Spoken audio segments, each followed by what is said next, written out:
You're watching Newsroom on SABC News. Warm welcome from another wet day here in Johannesburg in South Africa. My name is Eben Jansen.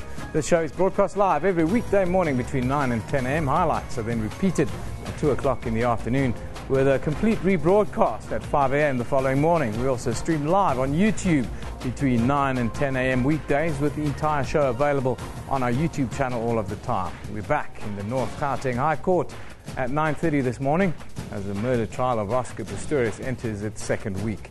We'll get an update from Chriselda on the spot shortly. The northern parts of South Africa is also bracing itself for more flooding, so we'll have a look at that and meet a very interesting author from Israel. But first, let's take a look at the news headlines.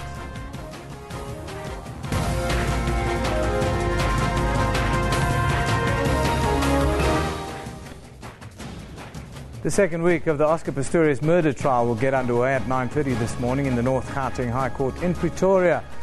The chief security guard at Pistorius Townhouse Complex, Peter Baba, is expected to continue with his testimony this morning. He was on duty on the morning Pistorius shot his girlfriend Reva Steenkamp. Several thousand people have demonstrated against the Russian occupation of Crimea as the standoff between occupying Russian forces and besieged Ukrainian troops continue. Meanwhile, German Chancellor Angela Merkel has told Russian President Vladimir Putin that she considers the referendum being held in the Crimea this month on joining Russia to be illegal. And a Vietnamese aircraft searching for the missing Malaysian airliner has spotted a plane's door floating in the sea. Malaysia Airlines Flight 370 vanished between Kuala Lumpur and Beijing on Saturday with 239 people on board.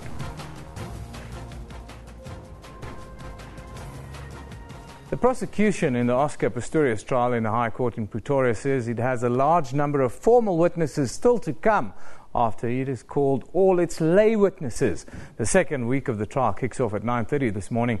Security guard Peter Baba, who was in the dock on Friday, will continue giving evidence. Baba is the ninth witness. National prosecuting spokesperson Nathi Mube says they've divided the state witnesses into three categories. To get the latest on this, we cross to our reporter who's been on the scene the whole of last week and will continue to do so. Good morning, Chriselda Lewis. Good morning, Eben.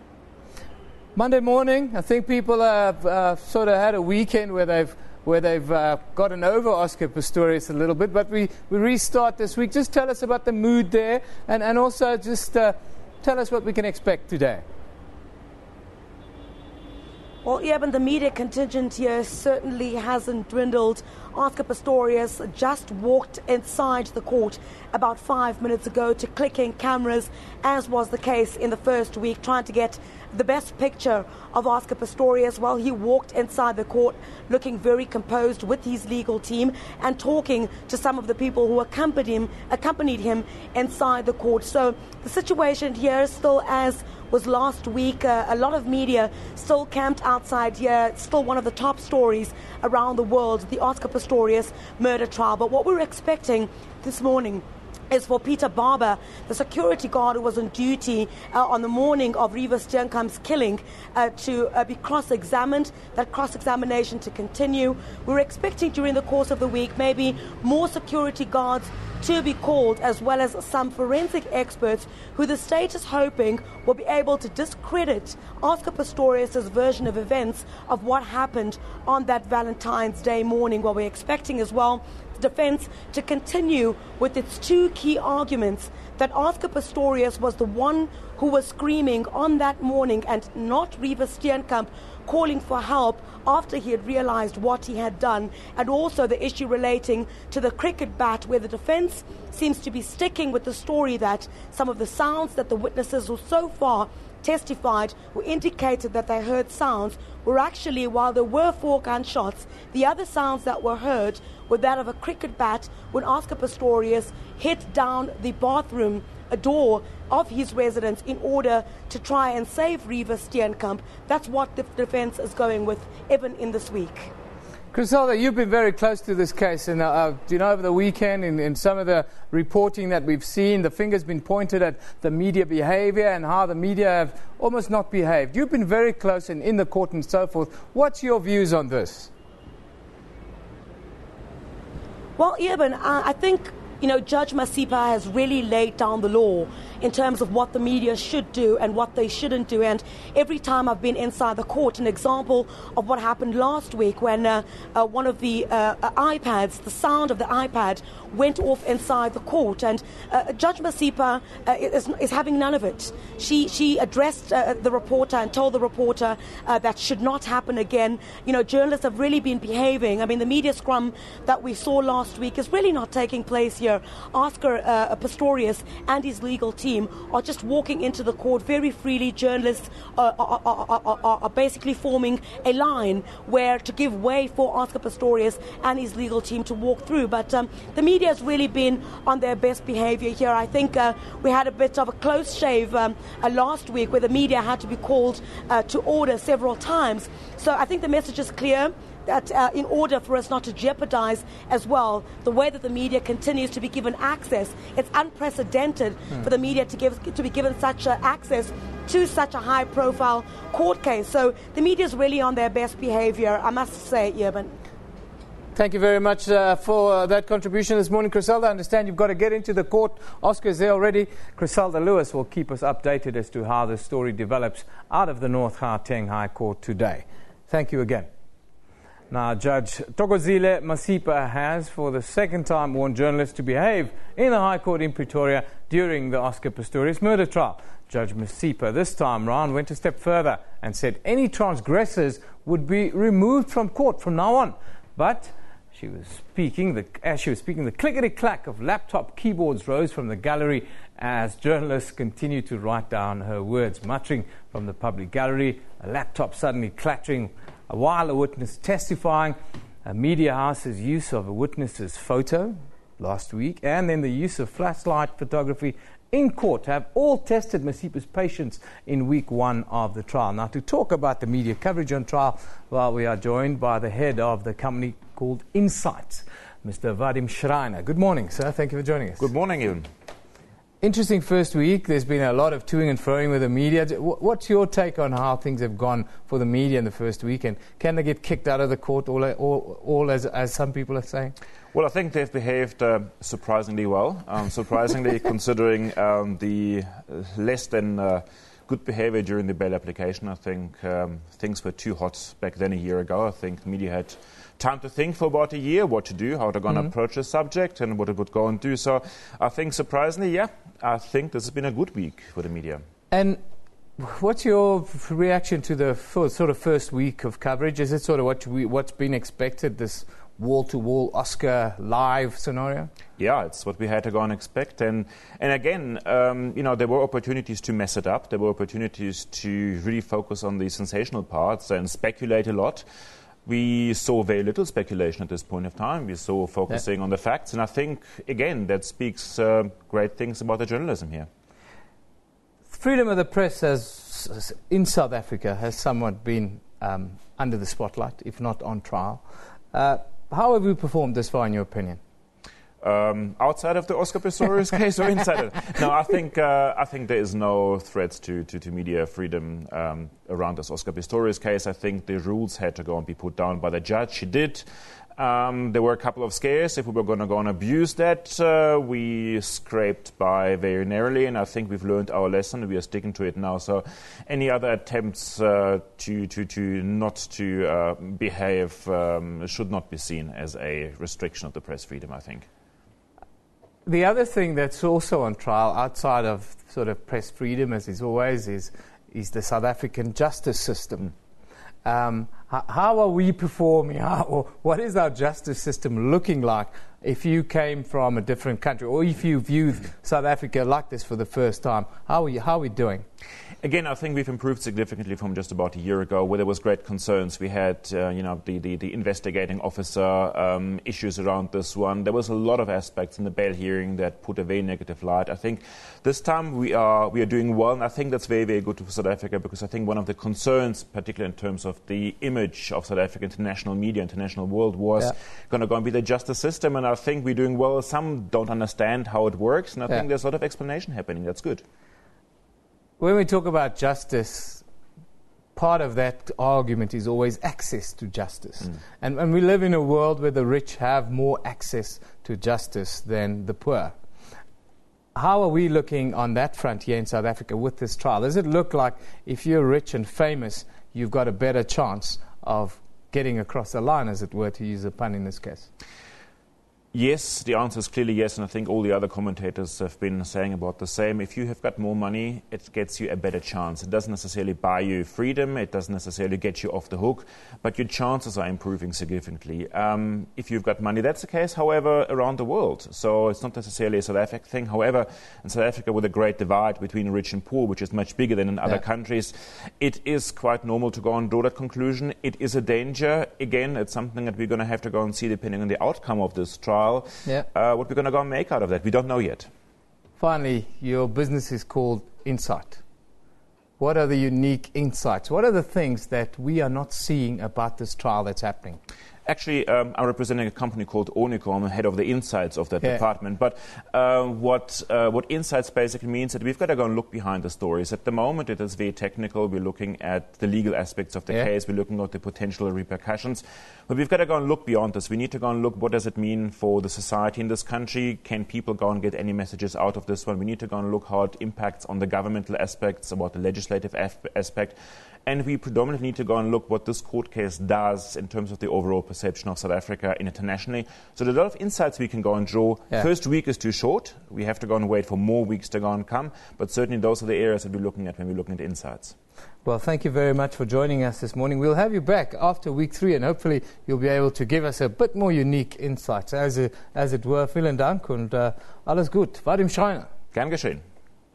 Thank you for joining us. Of course, let's take a quick look at what you are passionate about on social media at the moment. Of course, it's been buzzing for more than a week with the Oscar trial, where he's been judged and found innocent already within the first couple of days of this trial. But let's have a look at what you're thinking today.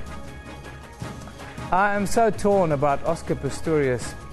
Part of me thinks he's definitely guilty, and the other part wishes he's innocent. Anna, that's a difficult one. Melinda says, she laughs, there's a person on Instagram that created Oscar's world entirely out of Lego. Search him at Lego Pistorius. Well, that's dangerous, isn't it? And there we have the picture. I think the Lego one. The Lego movie is also coming out, seeing that we're doing the whole thing about Lego today. Lego movie is coming out at the end of March. Please buy your tickets online. Pedro Fernandez says Oscar Pistorius is as guilty as hell. Who else smiles an O.J. Simpson style technicality let off though? Well, that's something everybody's talking about, worried about. Pedro, you have judged and found Oscar guilty as well, as some have found him innocent as well. After a short break, rain continues to cause havoc here in South Africa. We'll look at that and the mop-up operations that's underway. You're watching Newsroom on SABC News.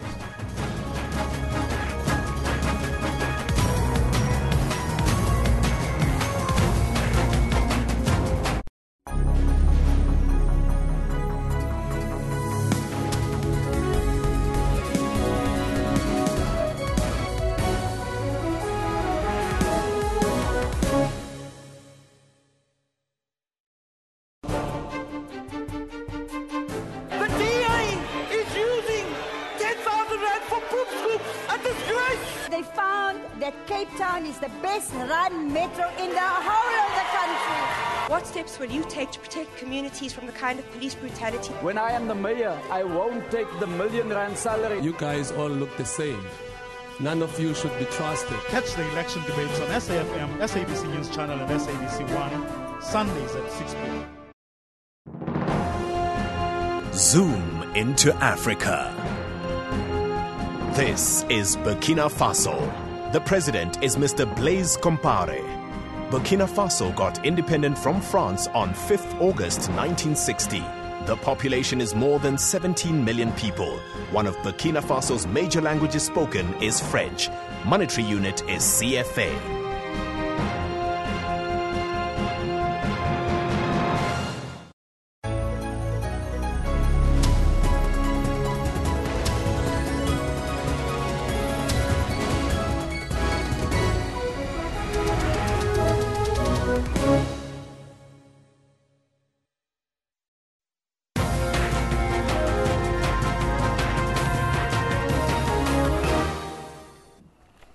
Welcome back. You're watching Newsroom.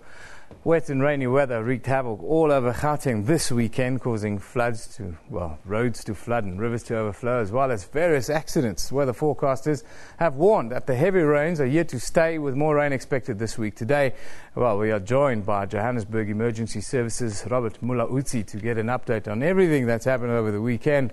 And we've got Justice Project South Africa's Howard Dembowski. Good morning, gentlemen. Thank you for joining us. Morning, the viewers. Robert, if I can just start with you quickly, just tell us how things have gone over the weekend, and the outlook is not good. So what have you guys been up to?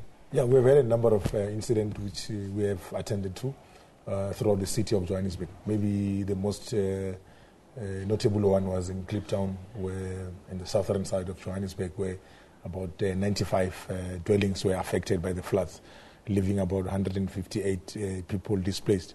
We have set up an emergency shelter in the nearby community center there to make sure that our colleagues from disaster management can be able to facilitate that relief process. We also had a number of what we call community-based evacuations exercises to the flood-prone areas like Diepsloot, and also Kanana in South Aica town, where we had to inform the communities in those areas as to what is it that they can do since we have been receiving the rains for a longer period of time. Yeah. What are the main mistakes that people are doing when it rains heavily like this? Yeah, mostly the motorists. I think I talk about the motorists most of the time. That mostly when the roads are flooded, like for instance what we've witnessed in Westdean, where motorists try to take a chance to cross the flooded areas. Yeah. We have had to rescue about four people there. So motorists it looks like they're the ones who are really giving us a lot of problems, as they always do in Johannesburg. That's where you come in, Howard. We have you here every month to have a look at to not just do the body count at the end of every year, but to really have a real insight into what's happening on our roads. And at the moment, the picture's not looking good, is it? Yes, Eben. It's getting worse and worse by the day. Unfortunately, a lot of the roads infrastructure that we have around Johannesburg, Tshwane, etc., was designed to carry a much lighter volume of traffic, first off. And secondly, has not been maintained properly for a significantly long period of time. Yeah. And unfortunately, people seem to be of the opinion that when there's a puddle, the idea is to drive through that puddle and splash people. And unfortunately, what they don't seem to understand about that is that when water fills up a hole, it hides whatever's underneath there. And sometimes these potholes can be significantly deep. They can damage your tires, they can damage your rims. Going through it more than 30 kilometers an hour is almost certain to burst your tire and damage your rim, and it results in pretty serious crashes. And I think the biggest problem that people need to understand here is that e-tolling has forced a significantly large volume of traffic onto suburban roads, not even alternate routes, onto suburban roads.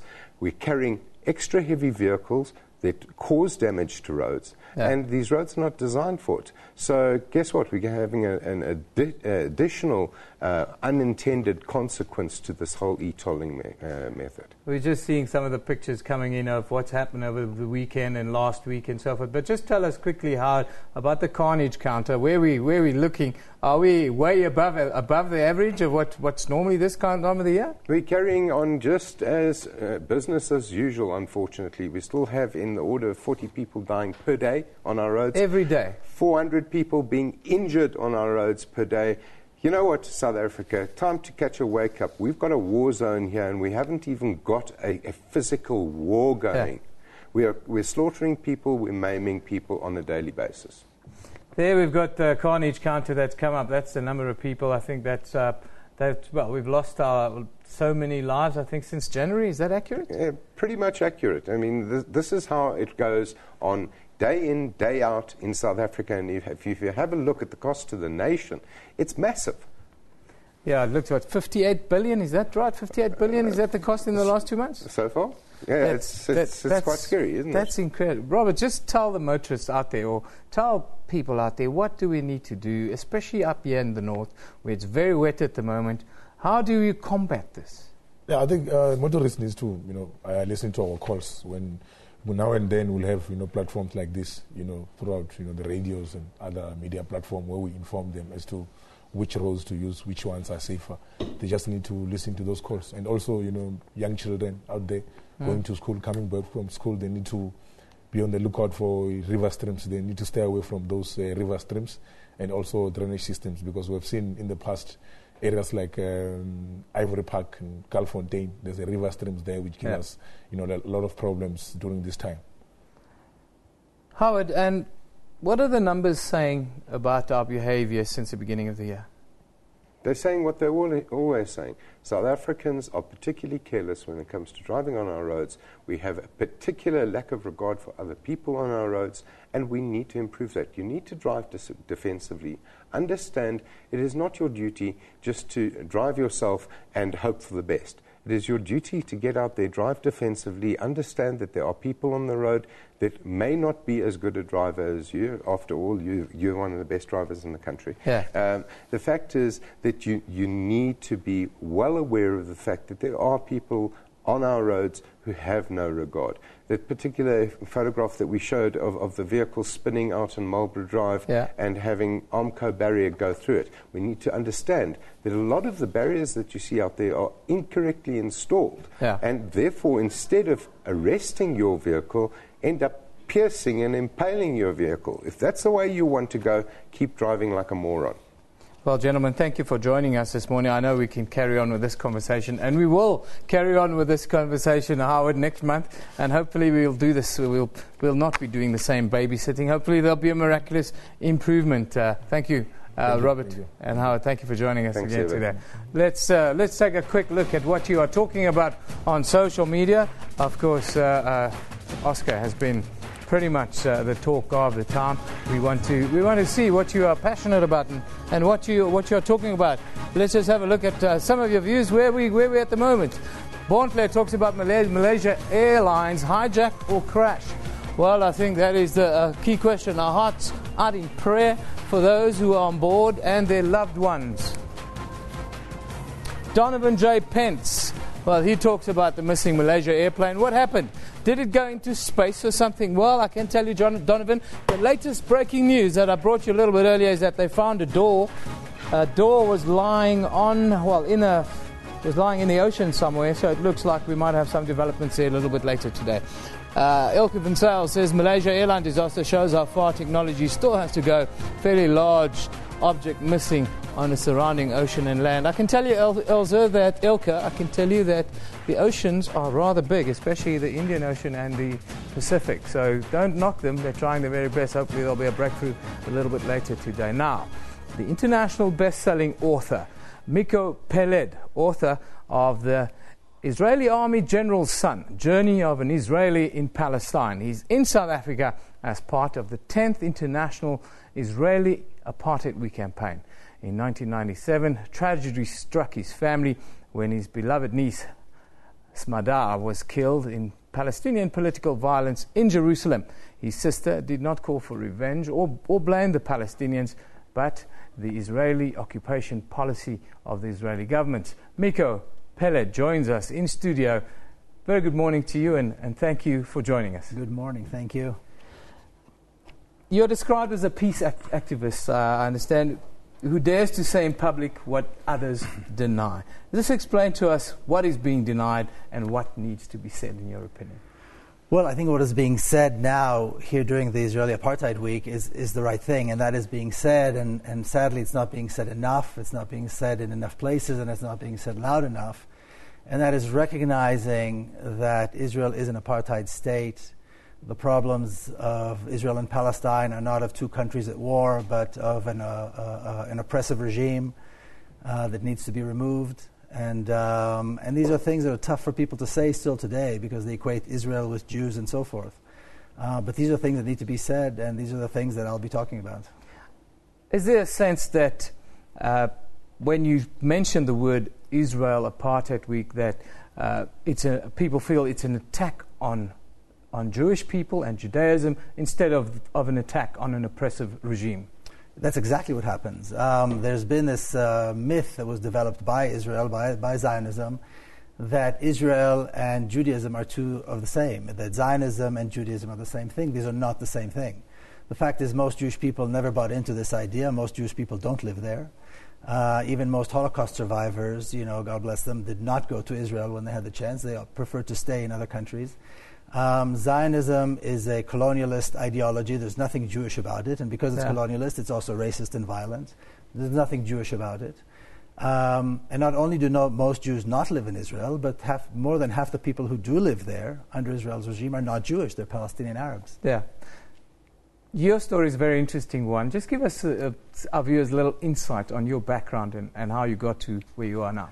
Well, as the book suggests, my father was a general in the Israeli army, and growing up with that kind of environment at home, you're raised to be a patriot. And my family was very much involved with the creation and the establishment of the State of Israel and Zionism.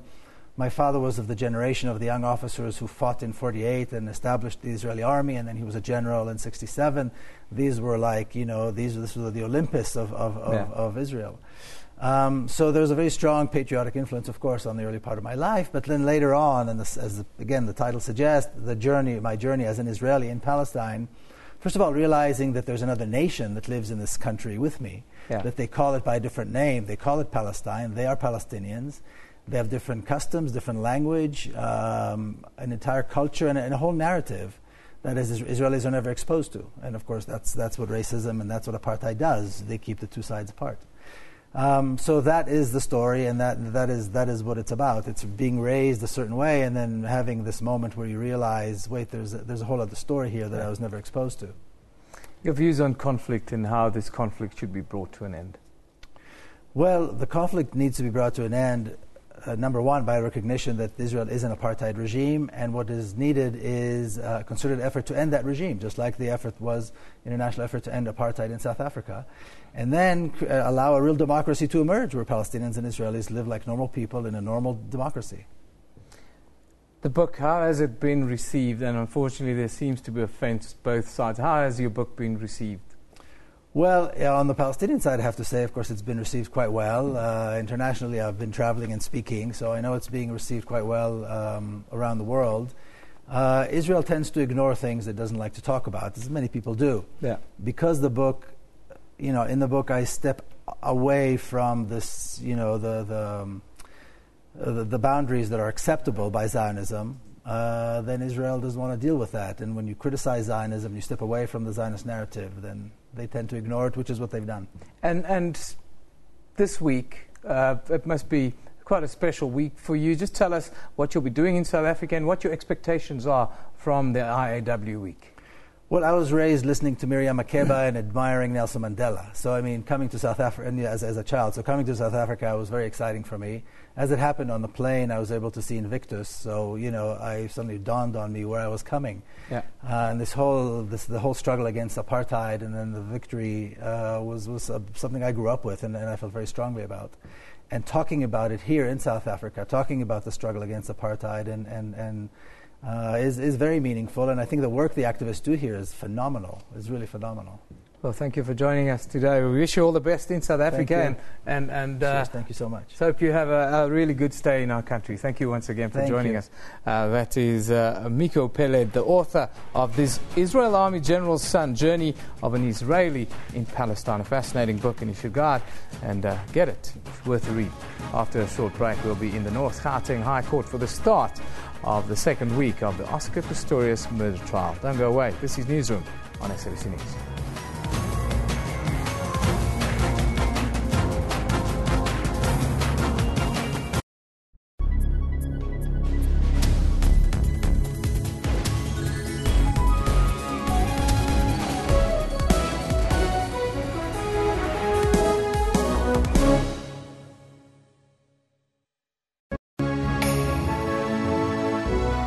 De Beers has launched its Venetia underground diamond mine in Messina, Limpopo. President Jacob Zuma officiated. He called on the industry to improve the lives of mine workers. This project is also significant because it demonstrates confidence in South Africa as an investment destination African Bank continues to be punished for toxic debt. Well, earlier we spoke to the head of African Bank's retail operations. He insists that the company is not alone and the profit warning is not unique. So African Bank is not unique. That's business news, weekdays at 8 p.m. on SABC News.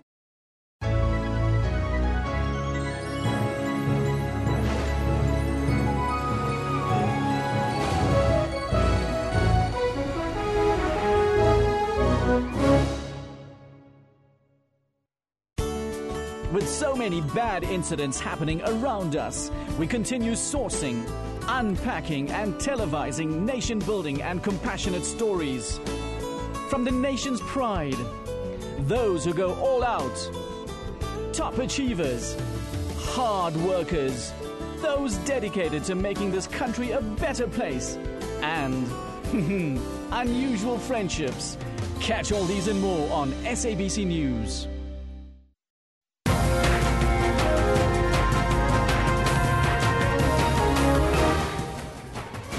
Welcome back. This is Newsroom. Let's take a quick look at the news headlines. The second week of the Oscar Pistorius murder trial will get underway at 9:30 this morning in the North Gauteng High Court in Pretoria. The chief security guard at Pistorius Townhouse Complex, Peter Baba, is expected to continue with his testimony this morning. He was on duty on the morning Pistorius shot his girlfriend, Reva Steenkamp. Several thousand people have demonstrated against the Russian occupation of the Crimea as the standoff between occupying Russian forces and besieged Ukrainian troops continues. Meanwhile, German Chancellor Angela Merkel has told Russian President Vladimir Putin that she considers the referendum being held in the Crimea this month on joining Russia to be illegal. And a Vietnamese aircraft searching for the missing Malaysian airliner has spotted a plane's door floating in the ocean. Malaysia Airlines Flight 370 vanished between Kuala Lumpur and Beijing on Saturday with 239 people on board. Well, we're still waiting for proceedings to get underway in the North Gauteng High Court, where Oscar Pistorius' trial will go into a second week in a short while. It was scheduled to start at 9:30 sharp this morning. It's now 9:33 a.m. Witness accounts have started, and of course, this case will be decided on forensic evidence. Now, forensic expert Dr. David Klatzoff told us about a week ago about the difficulties that Oscar Pistorius will face on the forensics front. In order to shoot another human being, your life or that of somebody else has to be in mortal and imminent danger. And Oscar will have to show that he objectively or subjectively, to an extent that the court believes him, believed that his life was immediately threatened.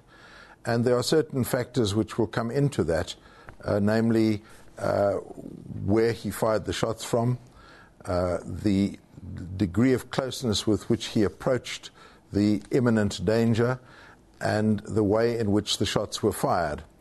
The number of shots, those will all come into that equation. But you are not entitled to shoot somebody unless yours or another person's life is in immediate and mortal danger.